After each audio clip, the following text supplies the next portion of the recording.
In this mini lesson, we're going to be taking a look at social contract theorists. So thus far, we've already covered introducing politics, introducing power and science, and then we took a look at our first big concept, which was the state. And we said we were going to look at 3 different answers to justifying state coercion. We were going to look at ancient theorists, which we did with Plato and Aristotle.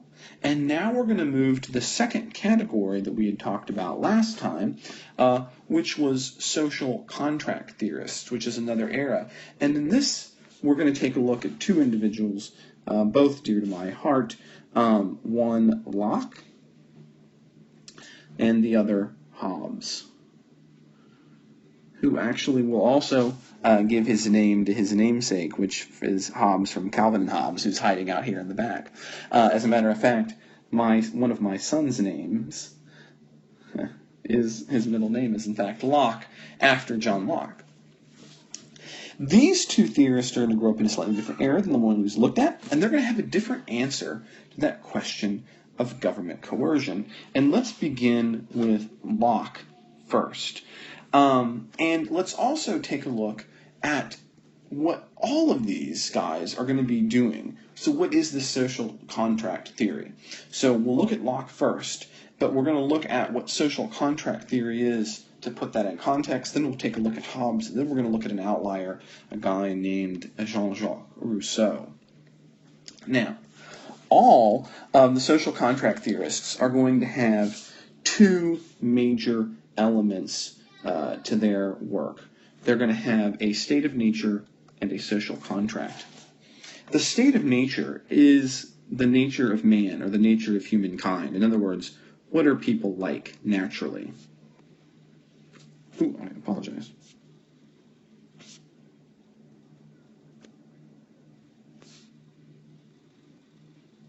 In other words, what is human nature? If we were just out running in the world. If people are generally good, well, then we'll have different kinds of social contracts, or different ways we'll have states. But if people are generally bad, we'll have to have a different one. So for all these guys, they're going to say the kind of state we need to have depends on whether we're good or bad. The social contract is going to be the government structure, the constitution, if you will, of the society.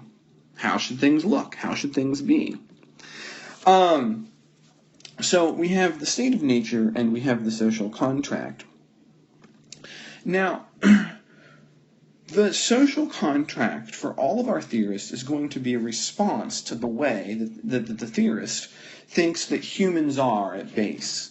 Right? So we're going to see that Locke has a relatively positive outlook on humanity, and Hobbes will have a particularly negative-looking one, and then we'll take a look at, like I said, Rousseau in his own time. Now, Hobbes. Hobbes is going to live from 1588 to 1679 AD, and he will have, and he's going to be influenced by a war himself. We said last time that Plato was influenced by the Peloponnesian War. Hobbes is going to be influenced by the English Civil War.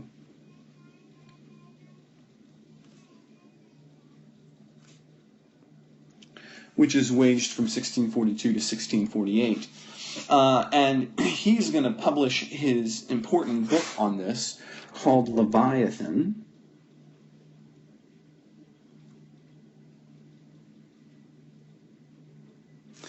In 1651, so shortly thereafter the war, and not too long until his own death. And he is going to set up a state of nature, how he thinks people are going to view, and this is going to lead to his view of how government should be arranged. Now, if you're an overly happy person, and I know you're out there, I'm one of these people myself, right? You wake up in the morning and you just see the roses and everything else. You know, it's not hot outside in Florida. It's just something, you know. Then you should probably read some Hobbes. He's going to bring you down a little bit. Hobbes is a particularly pessimistic guy. His view of the state of nature is bleak, Hobbes says that in the state of nature there is no place for industry, and consequently not of culture of the earth, no navigation, nor the use of commodities that may be imported by sea, no commodious buildings, no account of time, no arts, no letters, no society, and, which is worst of all, continual fear and danger of violent death, and the life of man solitary, poor, nasty, brutish, and short. And I'm sure you've probably heard a variation on this quote before. Life is solitary, nasty, brutish, and short.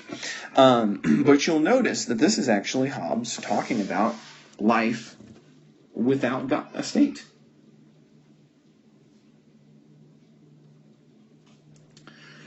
So for Hobbes, the state of nature is horrendous. It's bad. It's bleak. Nobody wants to deal with it. It's marked by people attempting to kill, harm, and steal from everybody else. And as a result, you can't build things, you can't go places, you can't trade, there's nothing. So what's the solution to this? Well, for Hobbes, what Hobbes says is that the solution is that we need to give up the thing that makes the state of nature so bad. And the thing that makes the state of nature so bad, a place where life is nasty, brutish, and short, is that everybody has perfect freedom.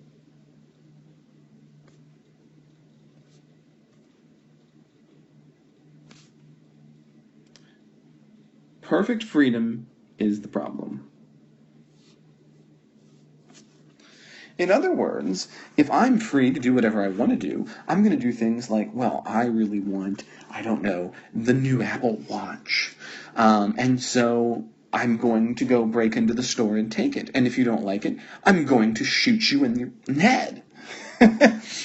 And your response is going to be fine. Well, then if you come over here, I'm going to shoot you. Or, you know what, I think that purse looks really pretty, unlike that, and I think that she's pretty, so I'm going to have her too.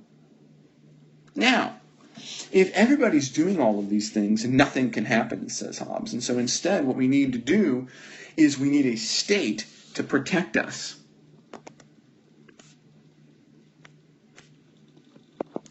It's the state that will give us the ability to have arts and letters and commodious buildings and all these kinds of trading. And what we do is we give up our rights and liberties, all of them, to a sovereign, to a king, to an absolute monarch.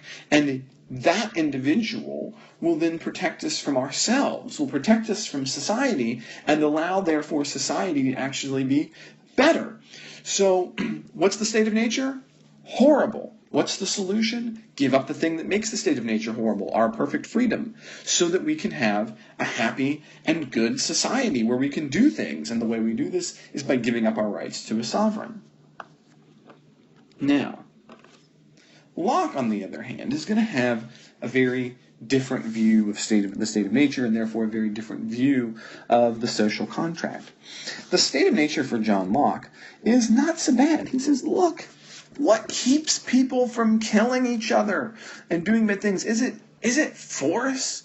Or do most of us, most of the time, do the right thing, right? So I know I shouldn't steal this guy's watch, so I don't, right? When you walk into a room, you don't assume the person next to you is going to punch you and kick you down or shoot us all up, even though they could. As a matter of fact, they could long before police or anyone else could respond. No, we do this because we assume that most people have kind of a basic understanding of what should and shouldn't happen. And Locke calls this a natural law. He says life is governed by it. It's innate. It's just part of us. It's imprinted upon us as human beings. And so even without a government, without a state in the state of nature, human nature has law.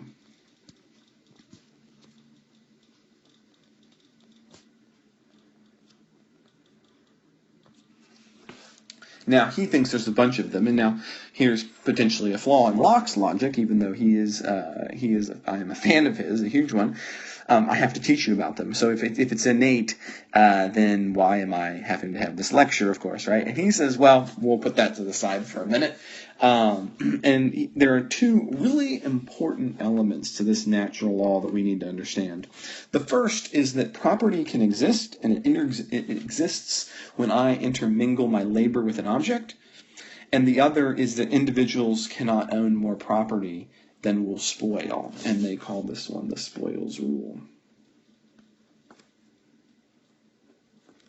Let's start with the first one. So let's assume I'm out in the state of nature and I'm frolicking around and I'm having a good time, but I get a little bit hungry. And I look and I see an apple. And so I walk up to the apple tree and I pick the apple.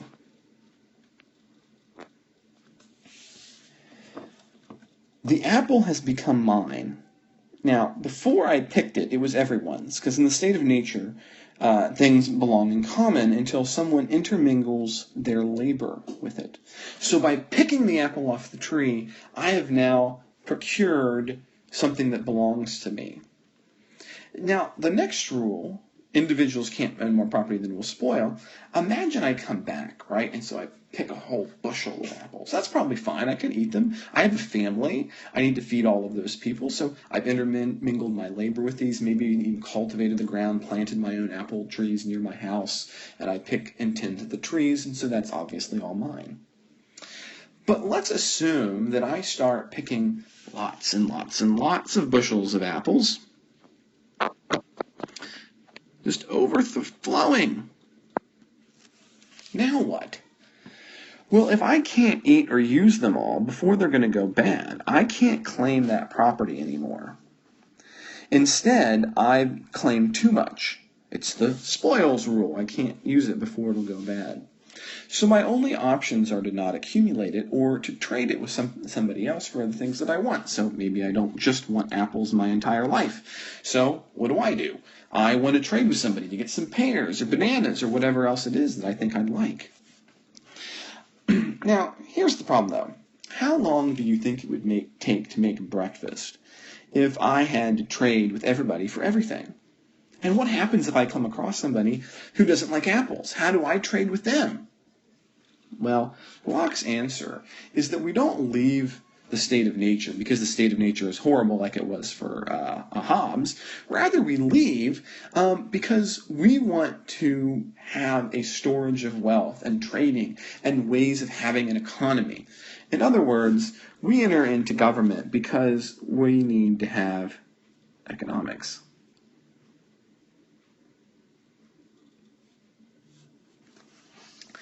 We want to enter into some kind of advanced form of society where we can store wealth. How do we do this? Well, states allow us to have things like currency, right? Gold doesn't go bad. Right? If I put apples here in my room, if I put apples in the classroom, and we keep them there for 10 years, 10 years from now, there are not going to be apples anymore. There's going to be a bunch of mush.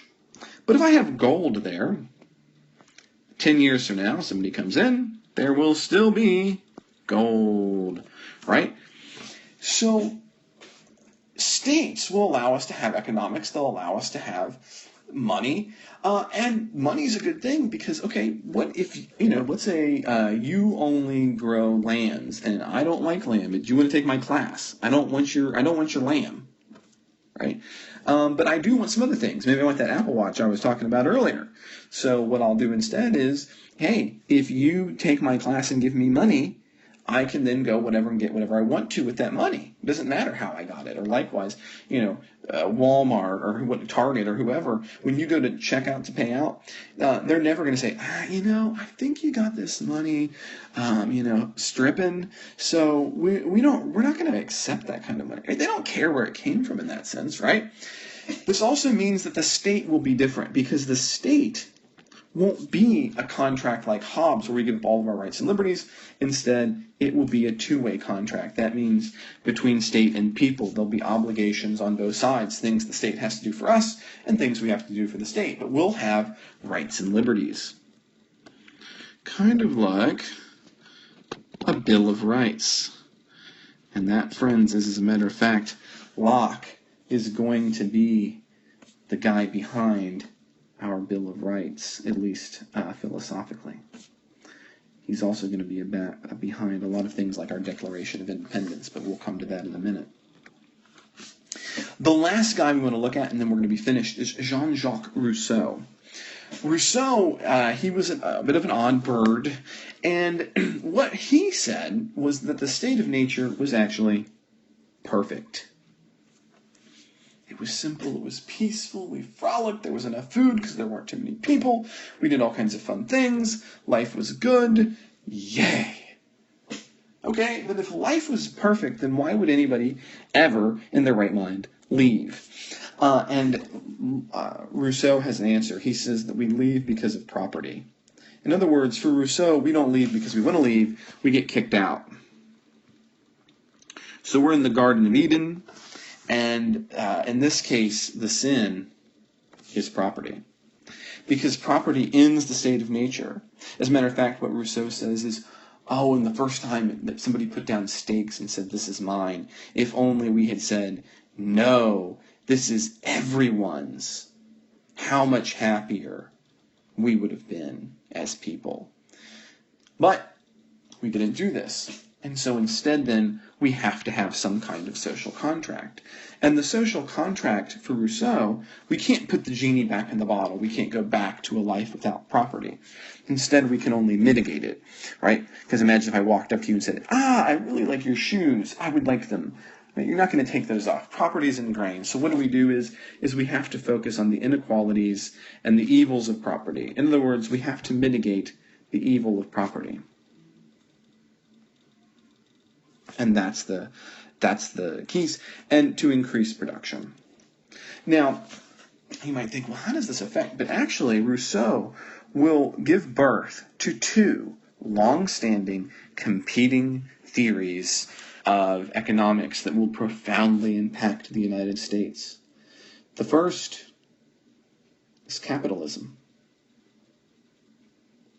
And the second is Marxism.